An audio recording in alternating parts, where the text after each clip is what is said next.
Thinking Aloud. Conversations on the leading edge of knowledge and discovery with parapsychologist Jeffrey Mishlove. Hello and welcome. I'm Jeffrey Mishlove. Once again today, I am going to keep going through this list of questions from the October 11, 2020 live stream. I still have well over 20 pages left to go through, and I want to get through them because they're wonderful questions. So I'll probably be doing this for quite a while. Before I get started, let me say now, rather than wait to the end, that if you're not already a subscriber to our weekly newsletter, which gives you advance notice of the programs for the coming week, not just notice, but access to the upcoming programs, you can do that by going to our New Thinking Aloud Foundation website, newthinkingaloud.org, and subscribing there.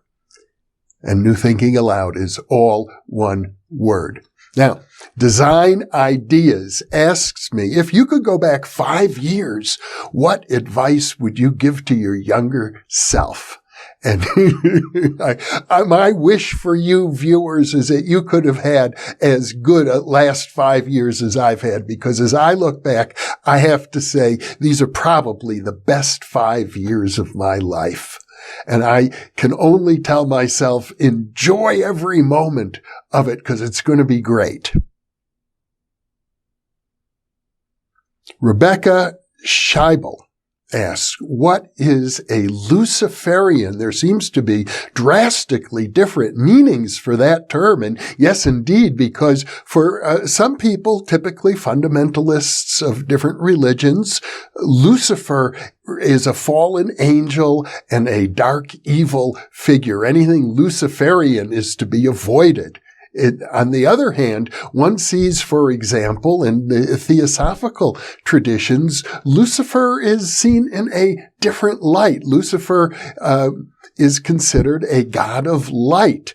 In Rudolf Steiner's cosmology, for example, of anthroposophy, Lucifer, Christ, and Ahriman are considered the three major spiritual forces. And ironically, Ahriman is the evil one. Lucifer is regarded as a being of great intellect, of great brilliance, of artistic beauty. But the one thing lacking in Lucifer, which is completely embodied in the image of Christ, especially, I think, the cosmic Christ, is love.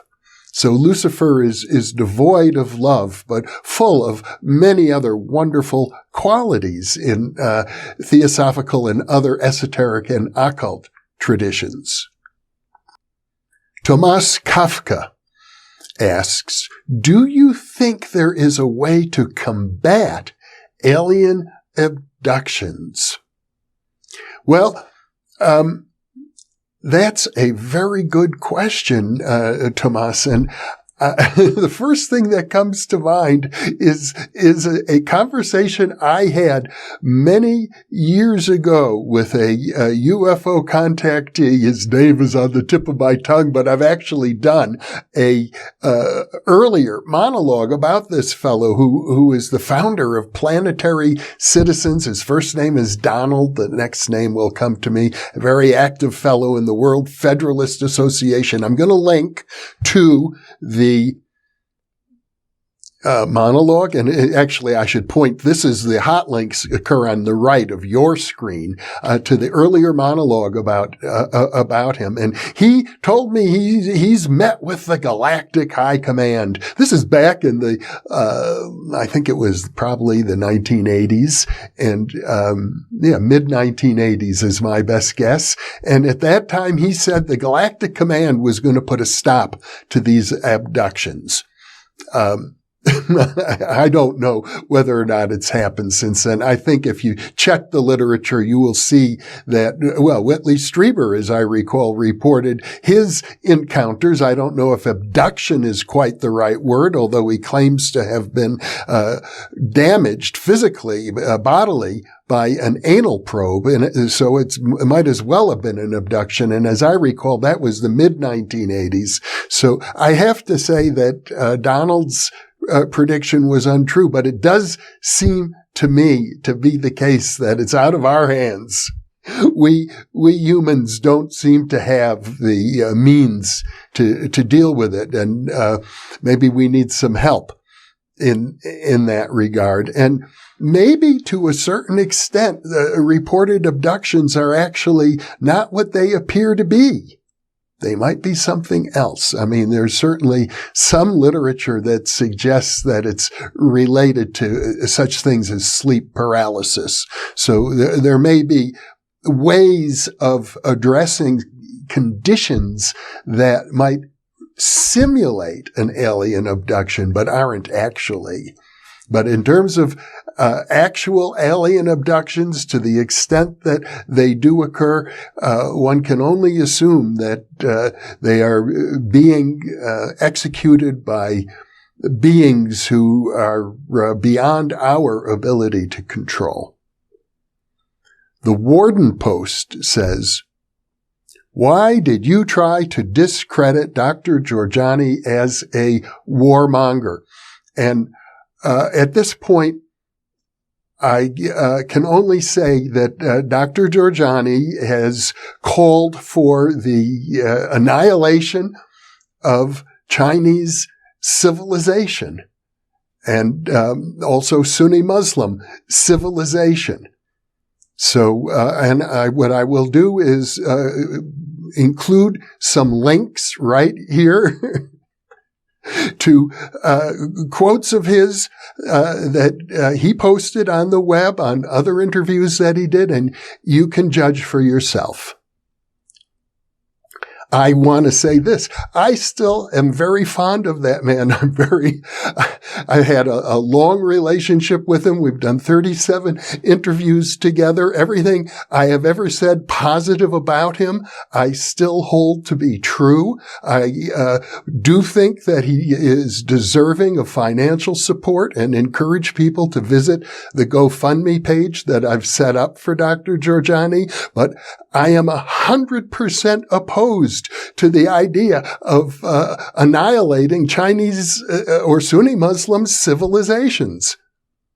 As far as I'm concerned, those are just about the worst ideas I have ever heard. And so that's why.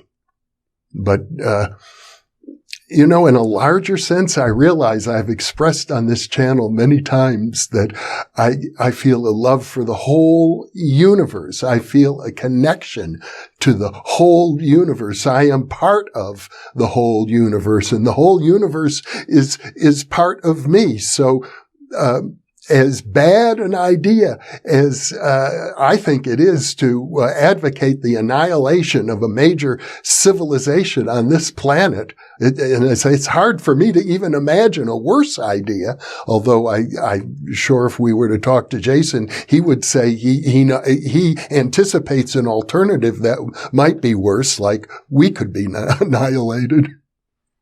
But it runs deeper as well, because when Jason put out his Prometheus manifesto, he talked about a declaration of war, and it was a war against fatalism. Well, that sounded okay to me. I don't mind a war against fatalism, but it seems to me the idea that we have to destroy a great civilization or they will destroy us, that is a very fatalistic idea.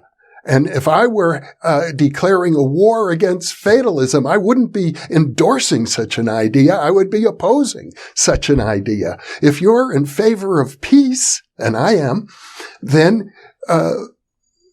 you don't want to think or promote the idea that war is inevitable. War is never inevitable. War is always a human choice. There are always other alternatives. And if you want to promote freedom and creativity, which Jason says he does, then it seems to me you want to be promoting peace, not promoting war.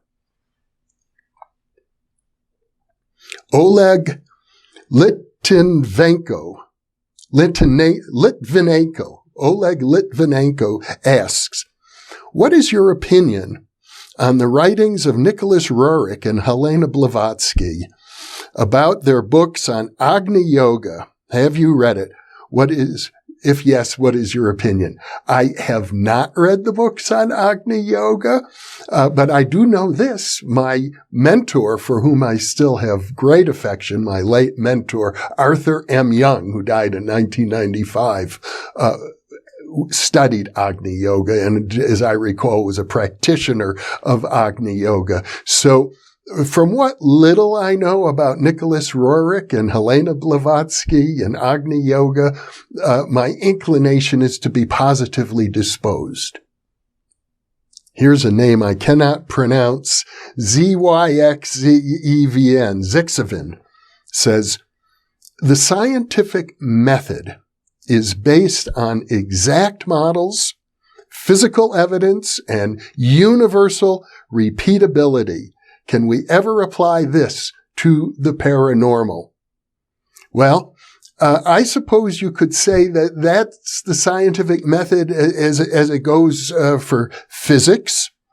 It's not the scientific method, really, in the behavioral sciences. The models are not exact. The evidence is not quite physical. It could be evidence of a behavioral nature, which is somewhat different than physical. And universal repeatability, no. The behavioral sciences are all based on statistical repeatability. So I would say that the scientific method, as it's applied in the human sciences and the behavioral sciences, can be applied to the paranormal, and in fact has been applied to the paranormal. The wonderful summary of over 1,400 experiments in parapsychology was written up by Etzel Cardania, who at the time, maybe still is, I think, editor of the Journal of Parapsychology. This was published in the American Psychologist, the flagship journal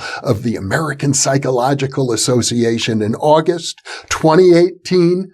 I encourage everybody to take a look at it. And if you're seriously interested and don't have access to it, send me an email. I'm posting my email address, friends@newthinkingaloud.com. And I'll see if I can't send you a copy of that article. I can distribute it individually, but not really en masse. But as far as I'm concerned, this is one of the hallmarks of parapsychology, is that we do indeed apply the scientific method to the study of the paranormal. But I should also say there are other methods of inquiry in addition to the scientific method. I got my training in criminology. There's a way in which cases are presented in a courtroom. It's a logical method. It's not necessarily a scientific method. And the scientific method, of course, varies for every branch of science. Eva Rodriguez says, Jeffrey, do you think it is possible for the average person to appreciate good without evil out there? Is evil a necessary part of God? Does evil have negative connotations simply because of our morals? Yeah, I sometimes wonder about that. Could it be, as Frank Herbert, the great writer, the author of Dune, thought that, morality is just a question of local customs? And so every country, every culture has its own ideas about good and evil. That's true. And I've certainly expressed many different views about good and evil on this channel, on these monologues. I at one point have said, I embrace the whole universe. I love the whole universe. So, I suppose it's like light and shadow. They go together, the lightness and the darkness. And we often, as far as I'm concerned, sometimes the most evil people and the most evil deeds done on this planet are done in the name of combating evil. So it's very paradoxical, Eva. And now, let me leave you with this question. What do you think about evil? Where do you see evil? Do you think, for example, that Lucifer is evil or neutral or even good?